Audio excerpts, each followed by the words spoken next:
Cada año, en el mundo se mantiene una estadística escalofriante. Miles de ojivas nucleares siguen en estado de alerta. En el pico de la Guerra Fría hubo más de 70.000 y hoy existen alrededor de 12.500. Eso significa que, en cuestión de minutos, el planeta puede quedar al borde de una catástrofe. ¿Pero cómo? A partir de una simple roca llamada mineral de uranio, se crea un arma capaz de borrar ciudades enteras del mapa. ¿Qué esconden las plantas gigantes que consumen tanta electricidad como una megápolis? ¿Y por qué la fabricación de una bomba nuclear no es solo física, sino sobre todo una industria increíblemente costosa, compleja y secreta? Mira con atención. Si te quedas hasta el final, sabrás un secreto que nunca aparece en los libros.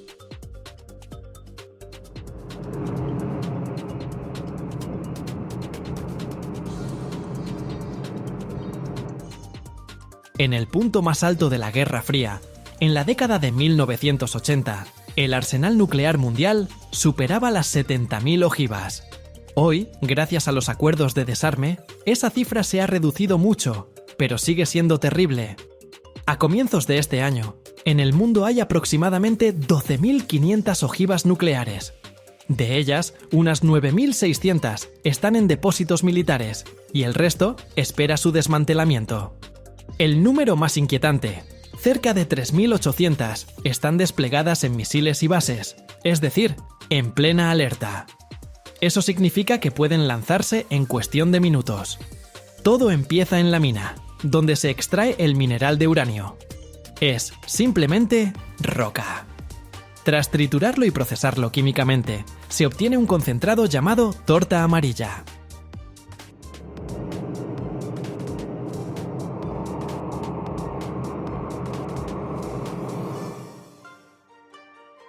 Pero eso ni siquiera es el comienzo real. En ese concentrado, el 99,3% es bueno. Uranio 238, estable y no apto para una bomba. Y solo 0,7% es peligroso. Uranio 235, que es el que se necesita. Son gemelos químicos, se comportan igual y no pueden separarse por métodos químicos. La única diferencia es una pequeñísima variación de masa. El átomo de uranio 235 es un poco más ligero. Para aprovechar esa diferencia de peso, el uranio sólido debe convertirse en gas. Se transforma en hexafluoruro de uranio, un compuesto muy corrosivo y peligroso que se vuelve gaseoso a temperatura relativamente baja. Y aquí empieza lo más complicado: el enriquecimiento. Ocurre en una planta gigantesca, del tamaño de una ciudad, formada por miles y miles de dispositivos conectados en cascada. Pueden ser centrifugadoras de gas o sistemas de difusión gaseosa.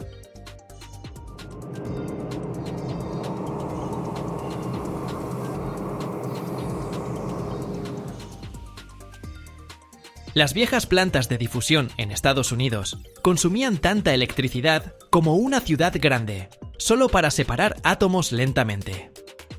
Las centrifugadoras son el método moderno más común.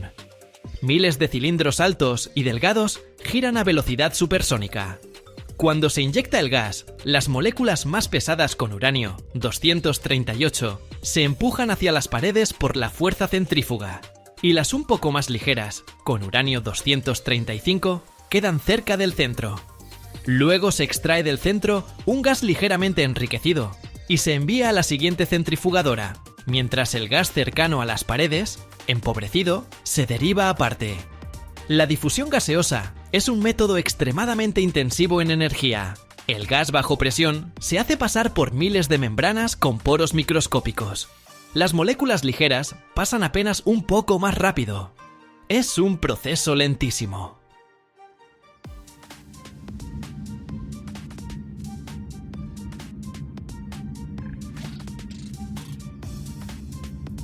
Tras un solo paso, la concentración de uranio 235 aumenta apenas centésimas de punto porcentual. Para pasar del natural 0,7% a niveles armamentísticos de 90%, el gas debe atravesar miles de etapas. Esto puede durar meses y requiere cantidades colosales de electricidad, comparables al consumo de toda una ciudad. Cuando por fin se obtiene hexafluoruro de uranio altamente enriquecido, se lo reconvierte en metal sólido, a partir del cual pueden fabricarse componentes para la carga nuclear. Pero no solo se necesita uranio, también plutonio. El plutonio 239 prácticamente no existe en la naturaleza. Hay que producirlo. Se hace en un reactor nuclear, cargando uranio común sin enriquecer.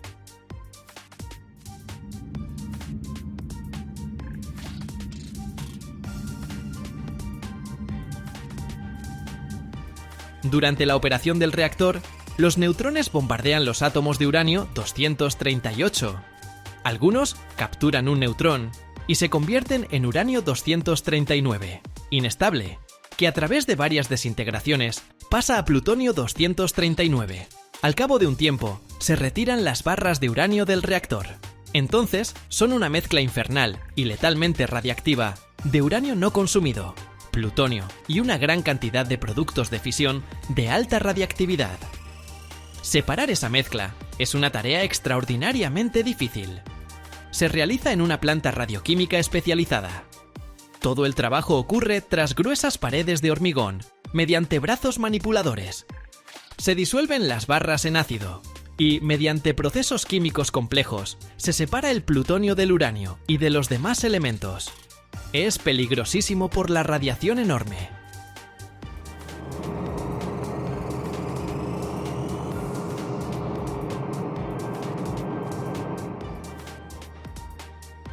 El plutonio purificado se convierte en metal. Es un material muy complejo y caprichoso, con varias fases cristalinas, además de ser altamente tóxico. Con él se fabrican piezas para el dispositivo. Para producir un solo gramo de plutonio, hay que procesar varias toneladas de mineral de uranio y quemar varias toneladas de combustible nuclear en un reactor. Cuando el material está disponible, hay que llevarlo a la condición adecuada. Existen dos diseños principales. El tipo de cañón usa 2 piezas de uranio, cada una menor que la masa crítica, en extremos opuestos. Con explosivos convencionales, una pieza se impulsa contra la otra. Al unirse, superan la masa crítica y comienza la reacción en cadena. El diseño por implosión es mucho más complejo.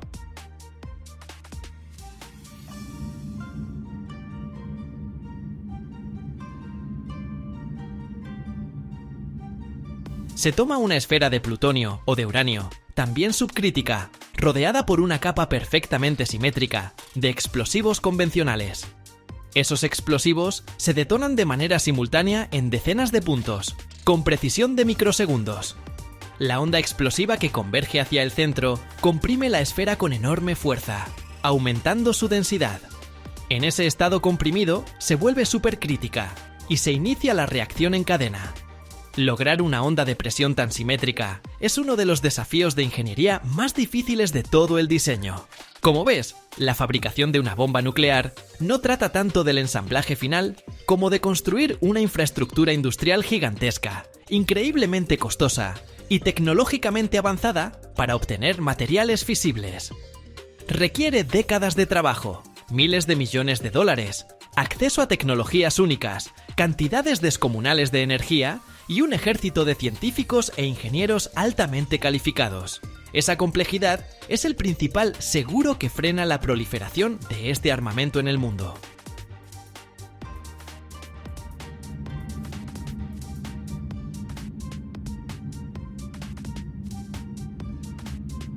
Según estimaciones, solo Estados Unidos, desde 1940, ha gastado en su programa nuclear más de 10 billones de dólares en valores actuales. Un dinero con el que podrían haberse resuelto muchos problemas globales. Cada año, en el mundo, millones de personas suben a trenes que viajan a más de 300 km por hora. En Japón y Europa, esto es la norma desde hace mucho tiempo, pero Estados Unidos apenas comienza este camino. Hoy, América está construyendo su primera verdadera línea de alta velocidad en California. Y las cifras de este proyecto son impresionantes. Miles de toneladas de acero, soldadas en látigos continuos de kilómetros de longitud. Un acero tan puro que pasa por una limpieza molecular y una inspección con láseres. ¿Por qué se hace todo esto con una precisión tan maniática? ¿Y qué pasaría si un solo microdefecto quedara dentro del riel? Mira hasta el final y descubrirás algo que cambiará para siempre tu idea sobre la velocidad y la seguridad.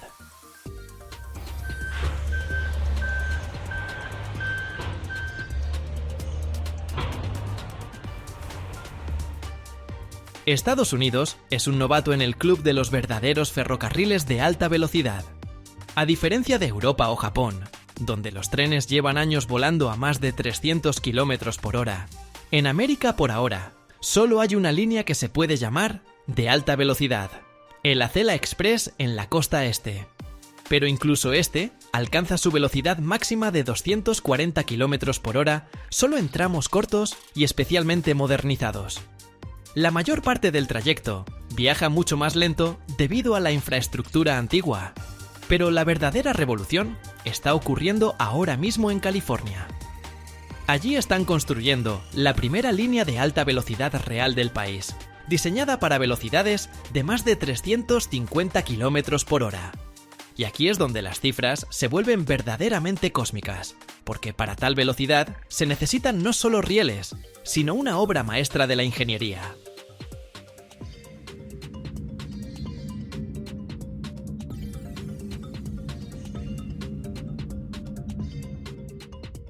Para los rieles convencionales, a menudo se utiliza chatarra reciclada, pero para los de alta velocidad, no. Aquí se necesita acero de la más alta pureza. Todo comienza con mineral de hierro cuidadosamente seleccionado y aditivos especiales. Esta materia prima entra en un convertidor de oxígeno, un recipiente gigante en forma de pera donde se vierte a rabio fundido. Y luego, a una presión tremenda, se inyecta oxígeno puro. Este proceso literalmente quema casi todas las impurezas dañinas del metal, como el azufre y el fósforo, que hacen que el acero sea frágil. Es una verdadera dieta molecular, que deja solo una base de hierro perfectamente pura.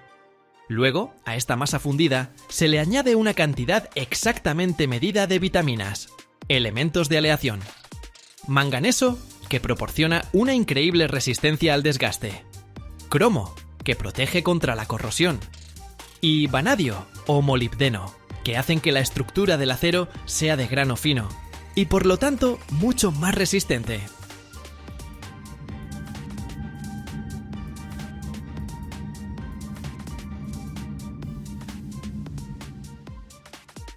Pero incluso esto no es suficiente. Para deshacerse del último y más insidioso enemigo, los gases disueltos, como el hidrógeno, que pueden causar microfisuras, el acero pasa por un tratamiento al vacío. La cuchara con el metal fundido se coloca en una cámara de la que se extrae el aire. En el vacío, el acero comienza literalmente a hervir, y todos los gases no deseados salen de él. Solo después de este proceso perfectamente limpio, casi estéril, el acero se vierte en moldes, obteniendo enormes lingotes rectangulares, los blooms. Estos blooms incandescentes se envían a un horno de calentamiento, donde su temperatura se eleva a un estado plástico ideal, 1200 grados Celsius. Y desde allí, de un naranja cegador, llega al tren de laminación. Es una serie de gigantescos rodillos de acero que son verdaderos escultores.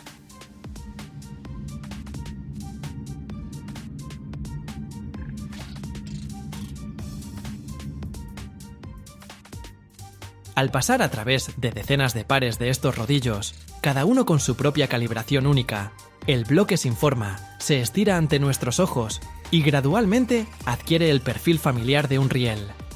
Se forma una cabeza masiva, por la que rodarán las ruedas, un alma delgada pero resistente, y un patín ancho y estable, con el que el riel se apoyará en las traviesas. Cada pasada por los rodillos es una presión colosal de miles de toneladas, que no solo cambia la forma, sino que también compacta la estructura del metal, haciéndolo aún más resistente. Pero lo más interesante ocurre después del laminado. Un riel común simplemente se enfría lentamente al aire. Pero el riel para trenes de alta velocidad pasa por un entrenamiento especial que convierte su superficie en una verdadera armadura. Este proceso se llama templado de la cabeza del riel. El riel recién laminado todavía al rojo vivo, pasa por una instalación especial donde en su parte superior, la cabeza, se aplica un flujo de agua o una mezcla de aire y agua controlado con precisión.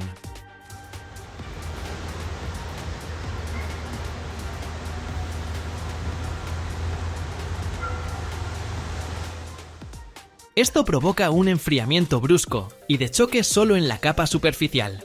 Como resultado, obtenemos un asombroso material 2 en 1. En la superficie, a una profundidad de varios centímetros, se forma una capa de acero increíblemente duro y resistente al desgaste, capaz de soportar la colosal presión de las ruedas del tren sin deformarse. Y el núcleo del riel, su alma y su patín, permanece más blando y plástico. Esto es críticamente importante. Si todo el riel fuera tan duro, sería frágil como el vidrio y podría agrietarse por las vibraciones. Pero así tenemos la combinación ideal: una armadura resistente al desgaste en la superficie y una base tenaz y resistente a los impactos. Después del enfriamiento, comienza una etapa donde la precisión se convierte en una religión. El larguísimo riel, a veces de más de 100 metros de longitud, pasa por una máquina enderezadora, un sistema de rodillos, que con una fuerza increíble, pero con una precisión quirúrgica, lo endereza hasta el estado de una cuerda perfectamente tensada.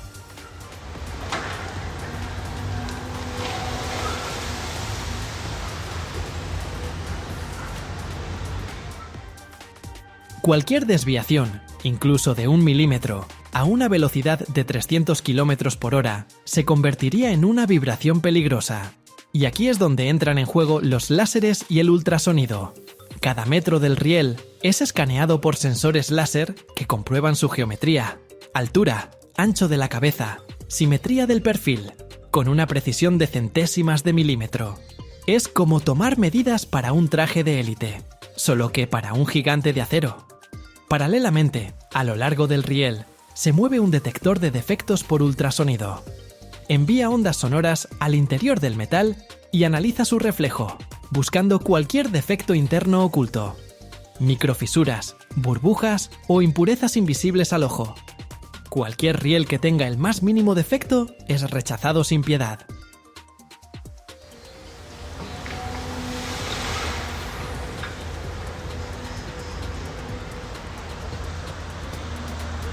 Y el toque final que distingue a las líneas de alta velocidad es la lucha contra las juntas.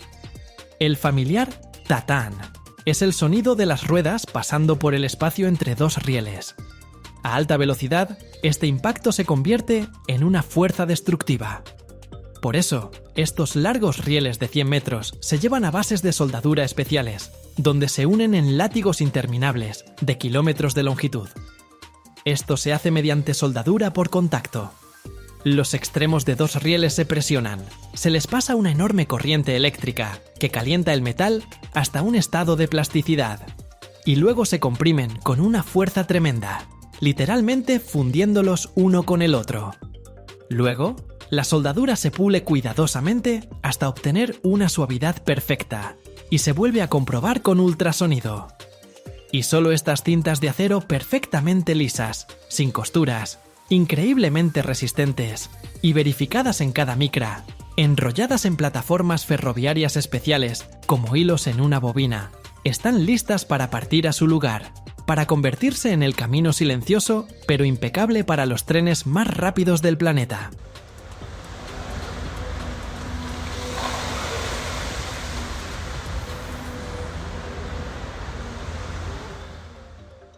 En la construcción de la línea de alta velocidad de California, los rieles estándar de 100 metros se sueldan en látigos de hasta 400 metros de longitud, y luego estas secciones se sueldan entre sí ya en el lugar, creando cintas de acero de muchos kilómetros, absolutamente sin costuras. Esto significa que el tren no hará ni un solo tatán en todo el trayecto. No es solo comodidad para los pasajeros. A una velocidad de 350 km por hora, cualquier junta es un golpe potente que destruye tanto las ruedas como la propia vía.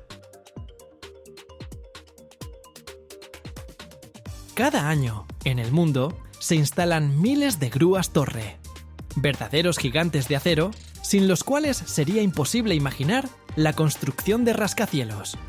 Levantan cientos de toneladas de hormigón y metal, crecen junto con el edificio y desaparecen tan misteriosamente como aparecieron. Imagina, una grúa que devora nuevas secciones, elevándose a sí misma cada vez más alto, hasta alcanzar cientos de metros en el cielo. Pero, ¿cómo lo hace? Y lo más importante, ¿cómo la desmontan luego desde la cima del rascacielos? Mira hasta el final y descubrirás un secreto de ingeniería que se parece más a la magia que a la tecnología de construcción.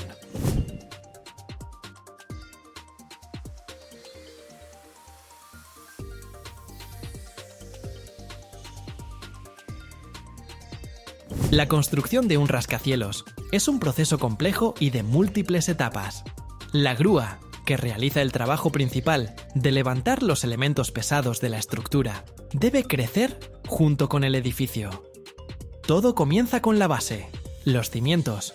A diferencia de los edificios convencionales, los cimientos para una grúa torre no solo deben soportar su peso, sino también las colosales cargas laterales que se generan durante su funcionamiento.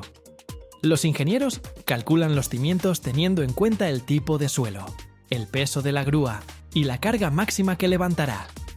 Generalmente, se trata de una enorme losa de hormigón reforzado con armadura, que se hunde profundamente en la tierra. Una vez que los cimientos se han endurecido, se monta el segmento base, la llamada zapata. Es un marco metálico que constituye el primer y más bajo elemento del mástil. A él se fijan elementos especiales para unir las siguientes secciones.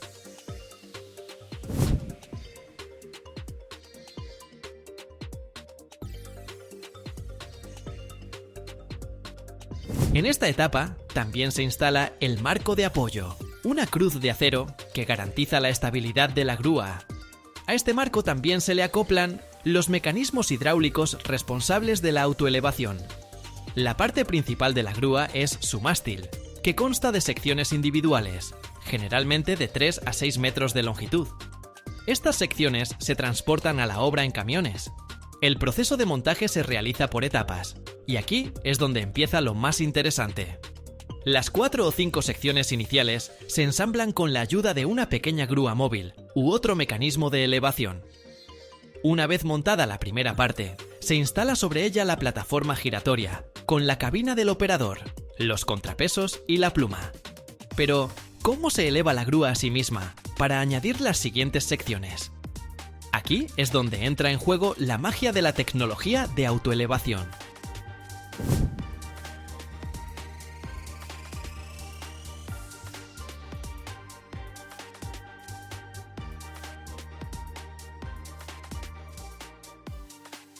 Dentro del mástil de la grúa hay un mecanismo de gato hidráulico, capaz de levantar la parte giratoria de la grúa. Una vez que la grúa se ha elevado a sí misma unos metros, en el espacio liberado entre el marco de apoyo y el mástil, se introduce una nueva sección. La grúa, utilizando un dispositivo de elevación especial, recoge la sección del suelo, la sube y la coloca en su sitio. Este proceso se repite una y otra vez. La grúa parece devorar una sección tras otra, aumentando gradualmente su altura. Es un proceso lento pero continuo que permite a la grúa crecer junto con el edificio al que sirve. Cuanto más alta es la grúa, mayores son las cargas que soporta, especialmente las del viento. Por eso, cuando la altura del mástil supera ciertos límites, generalmente 40 o 50 metros, la grúa debe anclarse a la estructura del edificio.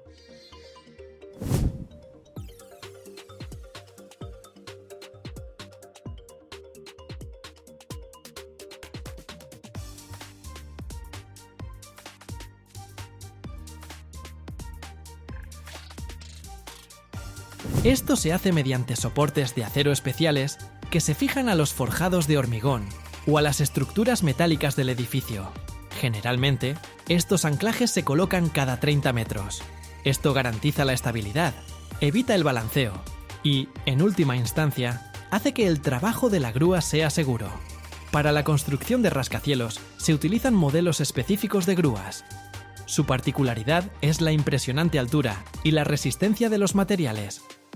El metal del que están hechas las secciones debe soportar cargas increíbles de compresión, tracción y torsión. Cada sección es una compleja estructura de celosía, diseñada para tener la máxima rigidez con el mínimo peso.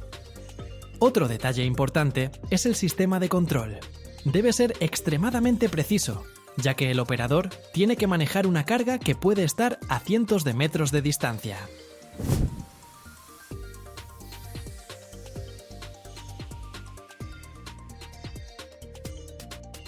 Las grúas modernas están equipadas con sistemas de posicionamiento global, cámaras y sensores que transmiten información sobre el peso, la velocidad del viento y la posición de la carga en tiempo real.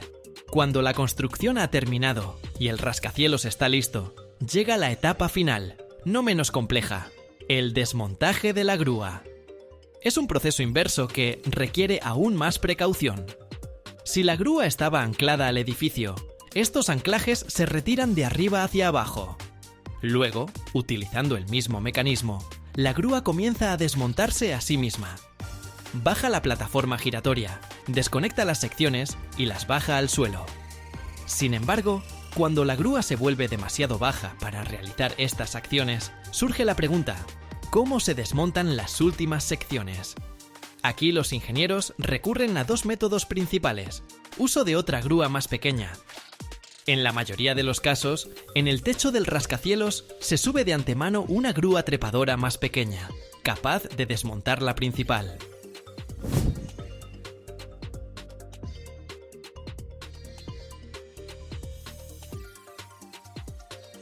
Esta grúa más pequeña suele funcionar con electricidad y es más ligera que su majestuosa predecesora. Si el uso de una segunda grúa no es posible, la grúa se desmonta por partes, utilizando cabrestantes y el montacargas del edificio. Las partes más pequeñas se bajan por el hueco del ascensor y las más grandes a través de aberturas especiales en los forjados. Este método requiere una precisión extrema y mucho tiempo. El proceso de montaje y desmontaje de una grúa torre es una ilustración del ingenio de la ingeniería, que permite a un gigante crecer junto al edificio que está creando. Cada sección, cada perno y cada movimiento de la grúa forman parte de un complejo algoritmo que comienza en los planos y termina en el paisaje urbano, donde el rascacielos, como si estuviera vivo, se estira hacia el sol, gracias a su ayudante de acero.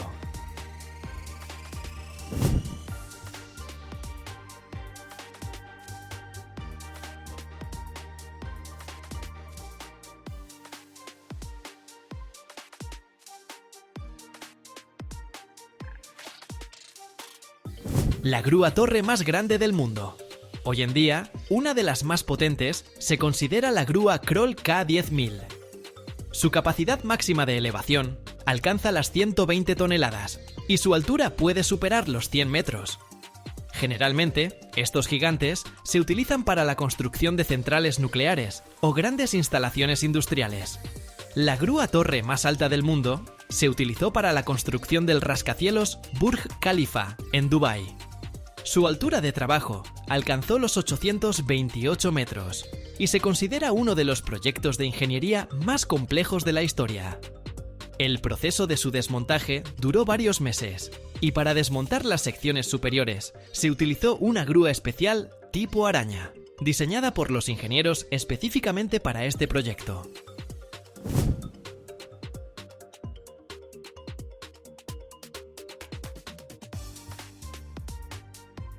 Una grúa torre promedio, que trabaja en una obra, tiene una capacidad de elevación de 8 a 20 toneladas. Esto permite levantar bloques de hormigón, vigas de acero, materiales de construcción y equipos. La velocidad de elevación del gancho en las grúas modernas puede alcanzar los 200 metros por minuto sin carga y 40 metros por minuto con la carga máxima.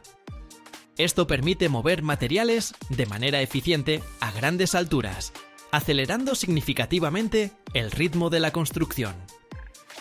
El montaje de una grúa torre de tamaño medio normal tarda de 1 a 3 días, dependiendo de la experiencia del equipo y las condiciones meteorológicas. Sin embargo, el montaje de una grúa para un rascacielos puede durar de 1 a 2 semanas o más, ya que el proceso de crecimiento del mástil se realiza en paralelo con la construcción.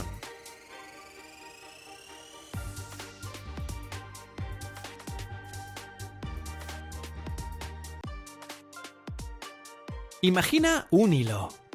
Uno común, de color amarillo dorado, suave al tacto, que puedes enrollar en tu dedo. Ahora imagina que ese mismo hilo, con el mismo peso, es 5 veces más resistente que el acero. Esto no es ciencia ficción, es Kevlar. Un material con el que se fabrican chalecos antibalas, cascos, cables de ultra alta resistencia e incluso piezas para naves espaciales. La historia de su creación es una verdadera arquitectura molecular, donde los científicos aprendieron a alinear las moléculas en filas perfectamente rectas, como soldados en un desfile, para crear un material con propiedades casi sobrenaturales. Echemos un vistazo al lugar más sagrado. Una planta química donde, a partir de 2 polvos discretos, nace este material de superhéroes.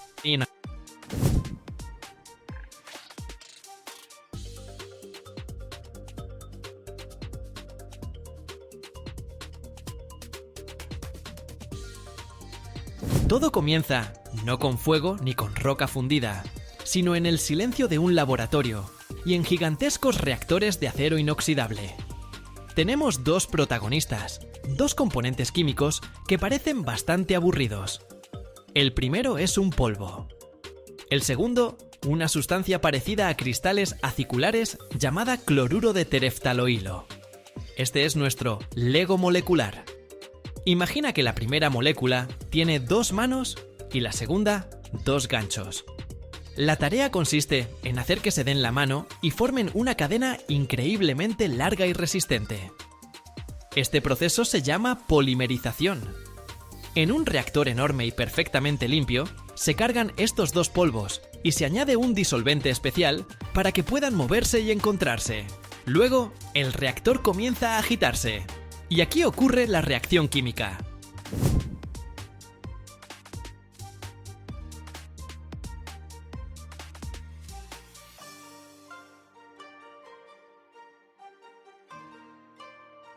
Las manos y los ganchos se enganchan, molécula tras molécula, formando una macromolécula larguísima, como un espagueti. Como resultado de la reacción, se libera un subproducto, ácido clorhídrico, por lo que toda la mezcla se vuelve extremadamente agresiva y corrosiva. Después de un tiempo, el líquido en el reactor se convierte en una masa espesa, viscosa y de color miel. Ya no es una simple mezcla, es un polímero llamado poliparafenileno tereftalamida. Pero esto todavía no es Kevlar, es solo su embrión. Y aquí surge el primer gran problema. Este nuevo polímero es increíblemente terco. Sus moléculas son tan rectas, rígidas y se atraen tan fuertemente entre sí que en el disolvente se aglomeran de inmediato, formando cristales sólidos. Nuestra masa dorada y espesa no es en realidad una solución, sino una suspensión, parecida a un gel, donde las partículas sólidas flotan en el líquido. Intentar hacer una fibra a partir de esto es como tratar de exprimir arena húmeda a través de una aguja fina. No funcionará.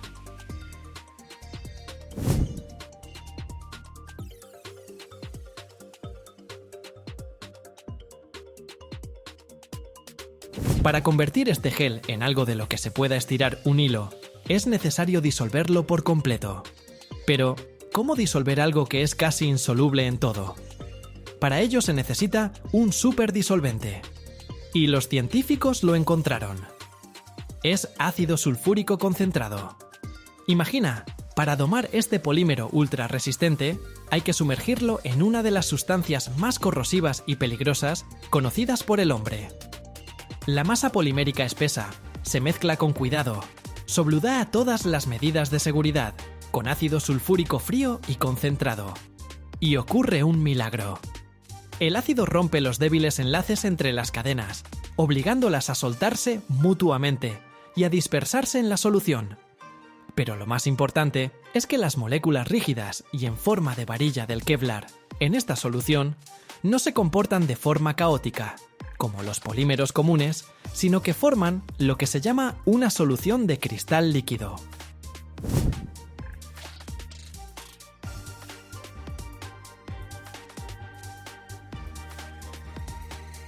Esto significa que se alinean por sí mismas en grupos paralelos, como troncos flotando en la corriente de un río. Este es un momento clave. Ya en esta etapa, siendo todavía un líquido, las moléculas comienzan a prepararse para su futura superresistencia. Ahora, esta solución de cristal líquido, espesa, viscosa y parecida a la resina, está lista para convertirse en fibra. Comienza un proceso llamado hilado en seco húmedo. La solución, a una presión enorme, se alimenta a una pieza especial llamada hilera. Es una placa metálica en la que se han perforado cientos de orificios microscópicos, cada uno más delgado que un cabello humano.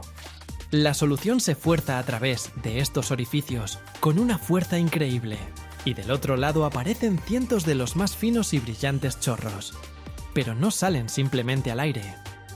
Primero pasan por un pequeño espacio de aire, literalmente unos pocos milímetros, donde se estiran un poco, y las moléculas, que ya estaban parcialmente ordenadas, se alinean aún más paralelas entre sí.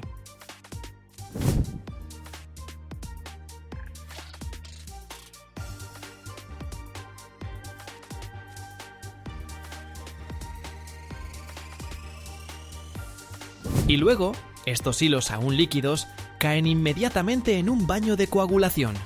Es una piscina con agua fría o una solución especial. Cuando la solución ácida caliente se encuentra con el agua fría, se produce una solidificación brusca. El ácido se lava y las cadenas poliméricas se congelan en esa posición perfectamente ordenada en la que se encontraban. Ante nuestros ojos, el líquido se ha convertido en una fibra sólida, pero aún flexible y dorada. Del baño de coagulación sale un haz completo de cientos de fibras individuales, pero todavía está impregnado de restos de ácido y agua. Por eso, pasa por toda una serie de baños de lavado, donde se limpia a fondo, y luego por cámaras de secado, donde se elimina toda la humedad. Ahora tenemos una fibra de Kevlar limpia y seca. Ya es extremadamente resistente, pero esto aún no es el límite. Para alcanzar los máximos indicadores, la fibra se somete a una prueba final, el estirado térmico.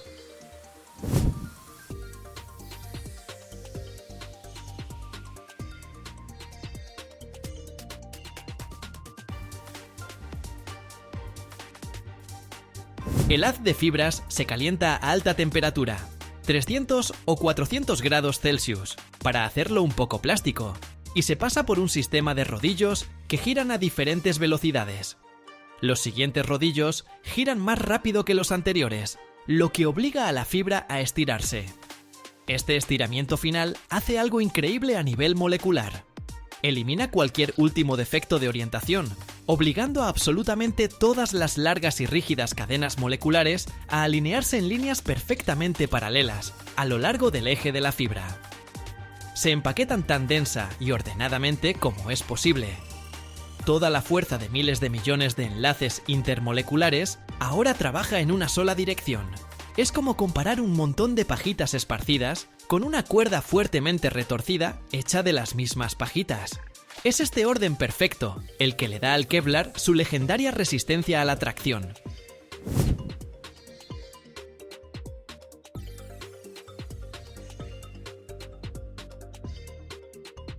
Después de este entrenamiento final, la fibra se enfría y se enrolla en enormes bobinas. Este es el producto final, un hilo infinito, brillante y dorado, suave al tacto, pero capaz de detener una bala. De estas bobinas, luego se tejerá la tela para los chalecos antibalas, se trenzarán los cables para los puentes colgantes, o se incorporarán en materiales compuestos para los coches de Fórmula 1. Y todo esto es el resultado de un camino increíblemente complejo, desde dos simples polvos hasta un ejército de moléculas perfectamente ordenadas, hombro con hombro, listas para soportar cargas que parecen imposibles. El mercado de las fibras de aramida, donde el Kevlar es el rey, es una industria global que mueve más de 3.000 millones de dólares al año. Y esta cifra no deja de crecer, porque la humanidad encuentra cada vez más formas de utilizar este material allí donde los materiales convencionales simplemente se rinden.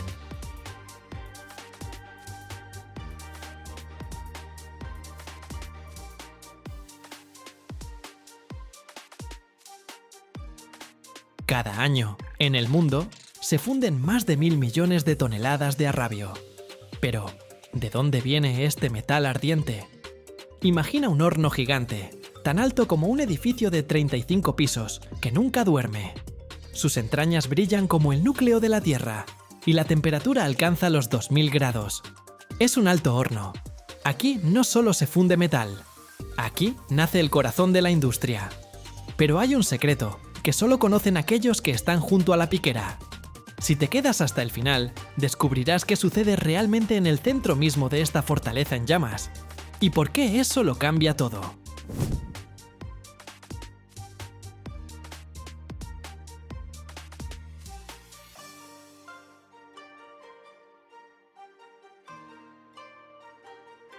Imagina una torre colosal, más alta que un rascacielos de 35 pisos. La tierra bajo tus pies vibra ligeramente por su incesante trabajo, y el aire está lleno de un zumbido parecido al aliento de una bestia gigante. Por la noche, su cima resplandece, ahuyentando la oscuridad. Esto es un alto horno. Una fundición vertical colosal donde, de manera ininterrumpida, 24 horas al día, 7 días a la semana, ocurre la magia de transformar el mineral en metal. El nombre tiene su historia. Proviene de la idea de soplar. Y no es casualidad. El secreto principal del alto horno es la inyección constante de aire increíblemente caliente, que mantiene el fuego y pone en marcha todos los procesos necesarios. Si cortáramos un alto horno por la mitad, veríamos que se parece a una botella alargada. Cada una de sus partes tiene su propio nombre y propósito. Las paredes del alto horno están revestidas por dentro con ladrillos refractarios especiales, capaces de soportar temperaturas que derriten la piedra. Es una verdadera fortaleza, construida para domar el fuego.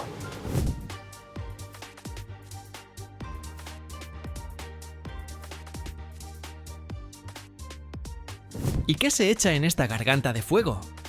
El proceso se asemeja a la preparación de un plato, con una receta muy estricta. La mezcla de ingredientes que se carga en el horno se llama carga. Estos son sus componentes principales: materia prima de mineral de hierro, combustible o coque, y fundentes.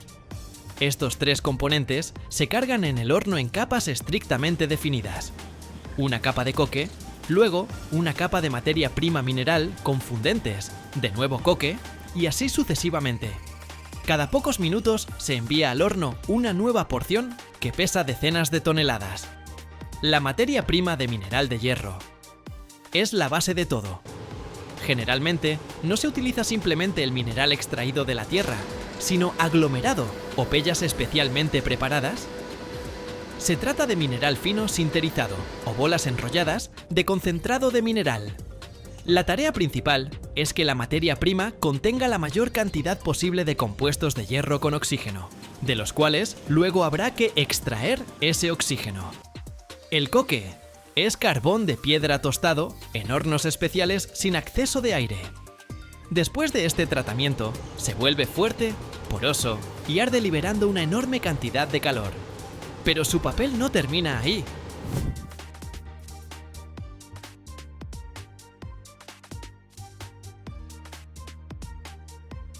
El carbono, del que se compone el coque, es el principal mago que transforma el mineral en metal. El fundente más común es la piedra caliza ordinaria. ¿Para qué sirve? En el mineral y el coque siempre hay impurezas innecesarias, la llamada ganga. La piedra caliza ayuda a aglutinar estas impurezas, formando una escoria de fácil fusión. Así que, la carga está dentro. ¿Qué sigue? Ahora viene lo más interesante. Dos corrientes se mueven una hacia la otra. Desde arriba descienden lentamente las capas de la carga, y desde abajo, un huracán de gases incandescentes se precipita hacia ellas. Todo comienza abajo, en el crisol. A través de tuberías especiales, se inyecta en el horno, a una presión enorme, aire calentado a una temperatura de 1200 grados Celsius. Eso es más caliente que la lava de un volcán. Al encontrarse con el coque al rojo vivo, el oxígeno del aire se enciende instantáneamente. La temperatura en esta zona se dispara hasta los 2000 grados. Al mismo tiempo, se forma dióxido de carbono. pero al ascender y pasar a través de nuevas capas de coque, se transforma en otro gas, el monóxido de carbono. Y este gas es el verdadero ladrón de oxígeno, tren de...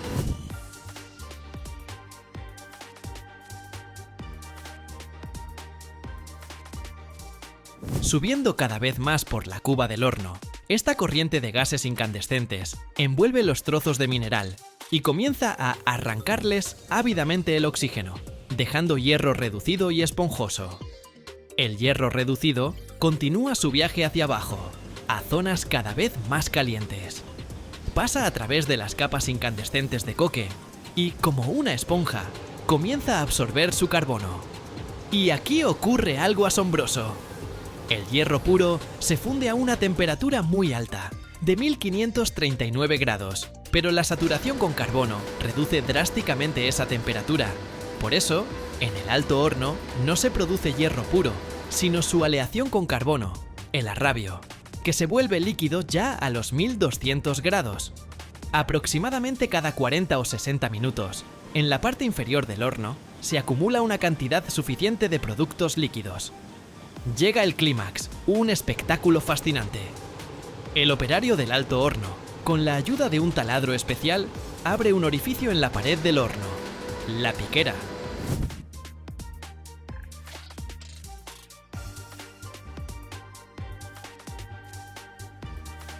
Primero se extrae la escoria. Es más ligera que el arrabio, por lo que flota en la superficie. Es una masa fundida, parecida a la lava, que fluye hacia cucharas especiales. Y luego se abre la piquera de arrabio. Y de allí sale con un rugido un chorro cegador y chispeante de metal fundido. Este es el río de fuego. La temperatura de esta corriente es de unos 1500 grados. Fluye por canales especiales, inundando todo a su alrededor con una luz deslumbrante, y llena cucharas gigantes, parecidas a vagones cisterna. Cada una de estas cucharas contiene cientos de toneladas de metal líquido. A continuación, el arrabio se enviará a su siguiente etapa. O se verterá en moldes, o, lo que es más común, se enviará para su procesamiento en acero. El alto horno es una producción asombrosa que no solo produce arrabio. Los subproductos no son menos importantes. La escoria de alto horno, que ya hemos mencionado, después de enfriarse y triturarse, se convierte en una valiosa materia prima para la producción de cemento, bloques de construcción y pavimento de carreteras. El gas de alto horno que sale del horno no se libera a la atmósfera. Se limpia de polvo y se utiliza como combustible para calentar ese mismo aire que se inyecta en el horno. Se crea una especie de ciclo cerrado que hace el proceso más económico.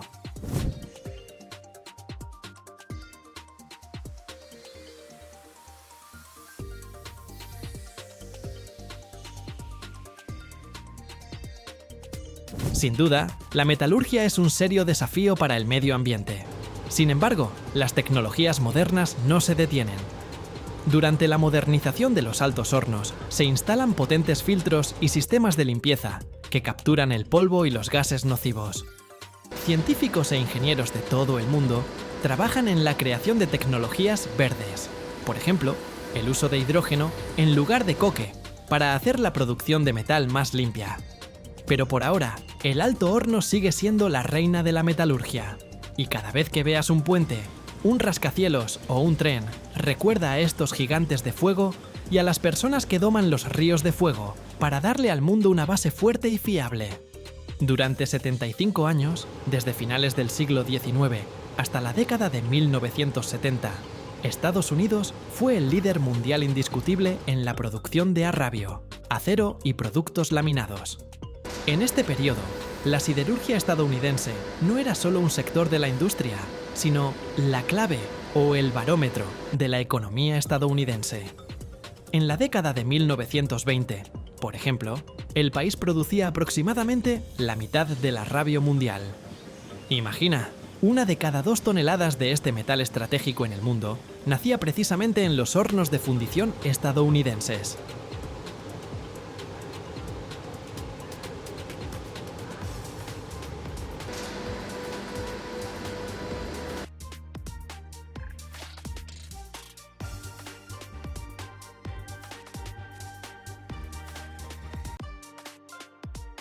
Cada hora, en el mundo, se cuecen más de 5.000 toneladas de ladrillos refractarios. Pero solo unos pocos saben que dentro de estos ladrillos se esconde un material capaz de soportar temperaturas de más de 1.600 grados, como el núcleo de un volcán. No es un simple material de construcción. Es una armadura que protege los altos hornos, las cucharas de acero e incluso el corazón de tu chimenea. En este video nos sumergiremos en la producción más caliente del planeta y al final descubrirás un secreto que ni siquiera los ingenieros cuentan.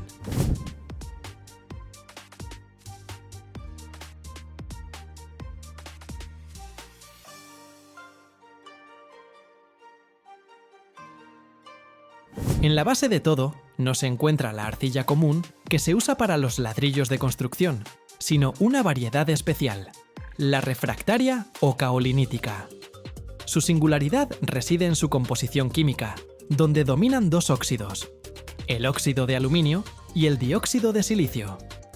Es su alto contenido y la proporción correcta lo que le confiere a la materia prima su principal propiedad, un punto de fusión extremadamente alto. Para dar al futuro producto estabilidad y previsibilidad, los fabricantes recurren a un truco tecnológico. Parte de la arcilla extraída no se envía directamente a la producción, sino que primero se cuece en hornos a una temperatura de hasta 1500 grados. Como resultado de este proceso, la arcilla pierde su plasticidad, se sinteriza y se convierte en un material muy resistente, similar a la piedra, que se llama chamota.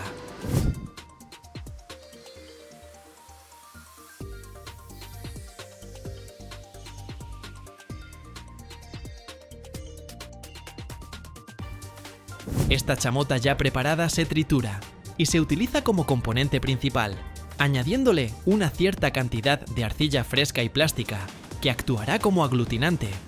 Este enfoque resuelve un problema clave: reduce significativamente la contracción de las piezas durante el secado y la cocción finales, evitando deformaciones y grietas. Así pues, el proceso comienza con la preparación de los componentes. La arcilla extraída y otras rocas, así como la chamota previamente preparada, llegan a la línea de trituración. Las gigantescas mandíbulas de las trituradoras rompen los trozos grandes, y luego los molinos de rodillos y de bolas los muelen sin piedad hasta convertirlos en un polvo fino con un tamaño de grano claramente definido. El control de la composición granulométrica es extremadamente importante, ya que de cuán densamente puedan empaquetarse las partículas de diferentes tamaños dependerá la futura densidad y, como consecuencia, la resistencia y la conductividad térmica del ladrillo.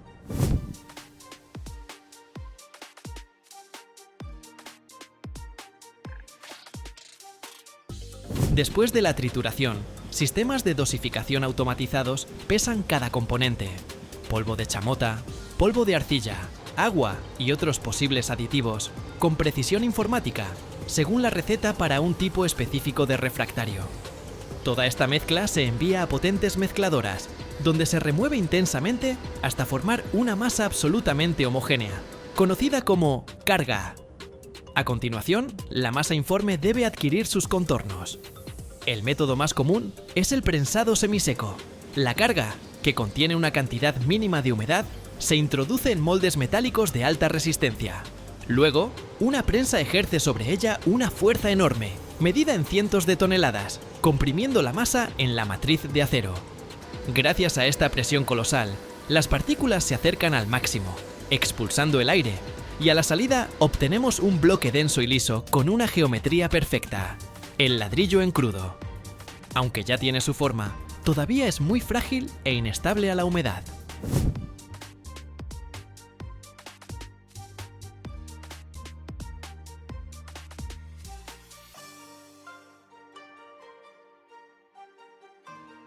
La siguiente etapa requiere no fuerza, sino paciencia y precisión. El ladrillo en crudo se coloca cuidadosamente en vagonetas y se envía a largos secaderos de túnel. Esta es una fase lenta y delicada que puede durar de 1 a varios días. Dentro del secadero se mantiene un microclima cuidadosamente controlado. La temperatura aumenta gradualmente y la humedad disminuye. Es importante que la humedad salga del ladrillo de la manera más uniforme posible desde todo su espesor. Cualquier prisa o alteración del régimen provocará que las capas externas se sequen más rápido que las internas, lo que creará tensiones internas críticas y simplemente romperá el ladrillo con grietas desde adentro. Cuando toda el agua físicamente ligada se ha eliminado, llega el punto culminante de todo el ciclo de producción: la cocción.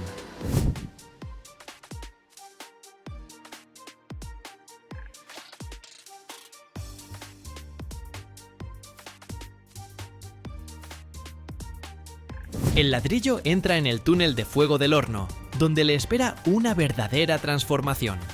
Moviéndose lentamente a través de diferentes zonas del horno, se calienta gradualmente hasta alcanzar temperaturas máximas, que para el ladrillo de chamota son de 1400 grados, y para los tipos de alta alúmina pueden superar los 1750 grados. Esto no es solo un secado, es una metamorfosis profunda. A estas temperaturas se inician complejas reacciones químicas. Las partículas de los minerales se ablandan en la superficie y se sinterizan entre sí, formando una estructura cerámica fuerte y densa. En el sistema de óxido de aluminio y dióxido de silicio se forman nuevos compuestos cristalinos, en particular, cristales aciculares de mullita que, como una armadura, atraviesan toda la estructura del ladrillo, confiriéndole una resistencia y estabilidad térmica excepcionales.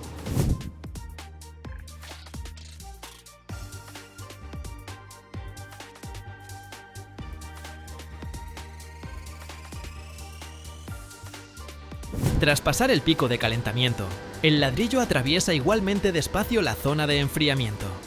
Esta etapa no es menos importante, ya que un enfriamiento rápido provocaría un choque térmico y destruiría el producto que acaba de adquirir resistencia. A la salida del horno, aparece un producto completamente nuevo, un bloque duro, sonoro, ligeramente áspero al tacto, que no teme al fuego. A continuación, solo queda el control. Cada pieza pasa por una rigurosa inspección para comprobar que cumple con las dimensiones geométricas y que no tiene defectos, después de lo cual se marca, se empaqueta y se envía a cumplir su misión principal: contener las llamas. Para comprender el verdadero significado del ladrillo refractario, vale la pena mirar el lenguaje de las cifras. El mercado global de materiales refractarios es una industria valorada en más de 30.000 millones de euros anuales, y más del 70% de toda esta colosal masa de productos es consumida por un solo sector: la siderurgia.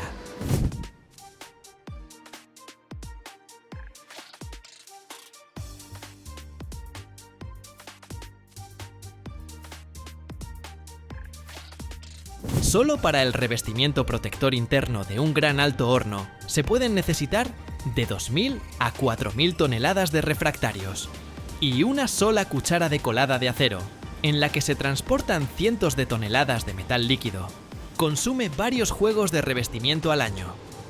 Un ladrillo de chamota estándar de la marca SCHA5, que es el más común, pesa unos 3,5 kilogramos y es capaz de soportar una temperatura de hasta 1690 grados Celsius. A escala industrial, esto significa que millones de toneladas de estos ladrillos se ponen en guardia anualmente, conteniendo una energía térmica equivalente a la de miles de volcanes. El campo de aplicación del ladrillo refractario es tan amplio como calientes son los procesos que sustentan nuestra civilización. Su principal consumidor es, sin duda, la metalurgia. Aquí es absolutamente insustituible.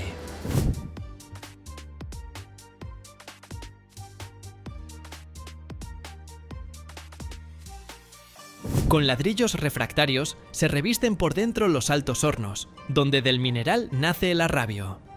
Con ellos se revisten los convertidores de oxígeno y los hornos de arco eléctrico, en los que el arrabio se transforma en acero. Las enormes cucharas de colada de acero, que transportan el metal incandescente, también están protegidas por dentro con una armadura de refractarios. Además, para cada zona del equipo, se selecciona un tipo de ladrillo específico, capaz de resistir no solo la temperatura, sino también la agresión química del metal fundido y la escoria. El segundo consumidor en importancia es la industria del cemento. Los largos hornos rotatorios, de varios cientos de metros, en los que a una temperatura de 1450 grados se cuece el clínker de cemento, están completamente revestidos por dentro con tipos especiales de ladrillos refractarios. Sin esta protección, la carcasa de acero del horno se quemaría en cuestión de minutos.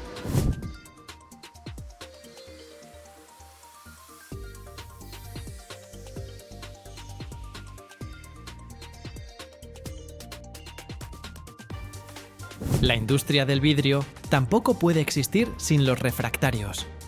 Los enormes hornos de balsa, donde a una temperatura de unos 1600 grados se funde la masa de vidrio, están revestidos con tipos de ladrillos especiales y muy resistentes, capaces de soportar durante años no solo el calor, sino también el agresivo ataque químico del vidrio fundido. Además de estos gigantes, el ladrillo refractario se utiliza en la industria de la energía térmica para el revestimiento de calderas y hogares, en la industria química y petroquímica para el revestimiento de reactores y hornos de incineración de residuos. Y, por supuesto, a una escala mucho menor, lo encontramos en la vida cotidiana. Es con ladrillos de chamota con lo que se construyen chimeneas, estufas y conductos de humo, ya que garantizan la seguridad y la durabilidad, conteniendo de forma fiable el calor en el corazón de nuestro hogar.